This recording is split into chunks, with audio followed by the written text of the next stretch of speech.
Hey Cleveland, welcome to another Good News in Sports Team Edition.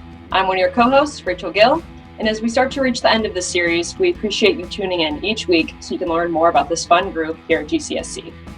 Today, we have one of our veteran team members with us. He's been with our organization for many years, is our go-to man at events and all things operations, and an overall invaluable asset to our team. Mark Lembke is our Vice President of Operations. He began his career at the Sports Commission in 2006 as the Events Intern. Since then, Mark has worked his way up to his current role and is now responsible for overseeing the organization's events team, who organizes, plans, and manages each of our hosted events. During his time with GCSC, he's played an integral role in the planning and execution of numerous hosted events, such as the Patriot Bowl, National Senior Games, Transplant Games of America, and countless NCAA and USA governing body championships. Mark is a graduate of OU and currently resides in Bay Village with his wife and 2 kids. In his free time, he enjoys spending time with his family and friends and is an avid Cleveland Browns, Cavaliers, and Indians fan. And with that, Mark, thank you so much for joining us today. How are you doing? I'm doing good. How are you? I'm great. We got some great questions lined up for you, so if you're ready, let's just jump right in. Let's go. So as we mentioned to our viewers in your intro, you started the Sports Commission as an intern back in the day. What is your favorite part about working for the Sports Commission? It's definitely the interaction with people and the different things that we do. I know more about synchronized swimming and taekwondo and wrestling and boxing and anything that I ever thought I would in my life. When we're doing those events, it gets you excited about that sport too. So that's kind of cool. And just everything's always new and different and exciting. Anybody who knows you knows how much of a Taco Bell fan you are. So do you have a go-to order? And how many fire sauce packets do you think you have on hand at any given time? I can tell you for a fact, I have 3 fire sauce packets in the refrigerator right now. I am a little upset with Taco Bell recently, I must say. My go-to is I always have to have a Mexican pizza, but they just recently announced they're getting rid of the Mexican pizza. And then I was a huge fan of the fiery Doritos Locos Tacos, and they no longer carry those anymore either. I'm sure I'll find a new mainstay to stick with. All right, so Mark, we know that you've been coaching your kids' youth soccer team for a few seasons now. So can we meet the cuties and can you show us some of your coaching skills? You sure can. So I've got my daughter Caitlin over here. Come here, Caitlin. I got my son Braden. Braden, come up here. So Caitlin's now in 3rd grade. Braden's in kindergarten. I've been coaching both of them with their soccer since they were both 3 years old. So they're both having lots of fun. So let's go show them some skills, guys. Go, Braden. Keep going. Dribble. Change your mind. Dribble. Change your mind. Dribble. Change your mind. Good job. So they're very excited. They've gotten their seasons are about to start, and they're both allowed to play soccer here this fall. So they're very excited. Caitlin is now in her 2nd year of travel soccer, and it's her 1st year of state league that she's playing. And Braden is in rec soccer. Braden, go ahead. No, Caitlin, where's he going? Nice job. I think they're ready for the season to start.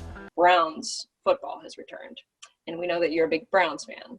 So can you tell us about a favorite game that you've been to or a favorite tailgate experience? I like to try to go to the last home game every year. Usually a bunch of friends are in town around the holidays that you haven't seen in a while. I love the cold weather games. I've been to games where you're sitting there and your drink before the game is frozen in your cup and you can't drink it. It's so cold. If I can't watch it live, I record it and I watch it later and I yell at my wife and everyone else to not tell me scores and everything. It drives my wife nuts. Like, why does this matter so much? But I don't know. It just does. I love watching the Browns. So we have to organize a lot of random things for events that I think most people don't realize that we do. So I'm going to fire off some questions and we'll see how fast you can answer them or calculate them in your head. How many porta potties do we need to rent for an event with 3,000 people? Children's games, or are we talking something like Gaelic games where people walk off the bus already drunk? Let's do a Gaelic games. Okay. Gaelic games, you probably need at least 20 porta potties. And you gotta remember the hand washing stations as well. How many permits do you have to pull to close a main road in downtown Cleveland? It depends. You need if it's a full obstruction, you'll need a street closure permit. It depends what you're doing. There could be a parade permit. It might not even be a parade, but it's called a parade permit.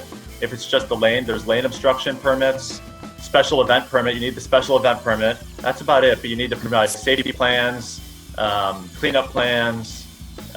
You need to talk about if you need porta potties, how many porta potties you need. How many buses do we need to rent or provide to transport 5,000 athletes? Depends on the type of bus.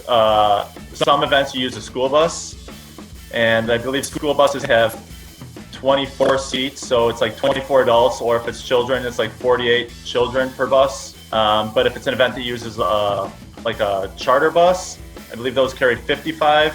And you want the charter bus, if you want a nicer thing, you want the air conditioning, 5,000 you said? So I don't know, let's just go with 100. If you need a nice guy or a porta potty guy, or you need a band or a stage, or you need a whole dog or something, I'm your guy. Mark, thank you for gracing us with whatever that was today. Seriously, thank you so much for joining us. This was so fun as always. We'll be back next week with another Good News in Sports Team Edition. Until then, Cleveland, stay safe and stay healthy.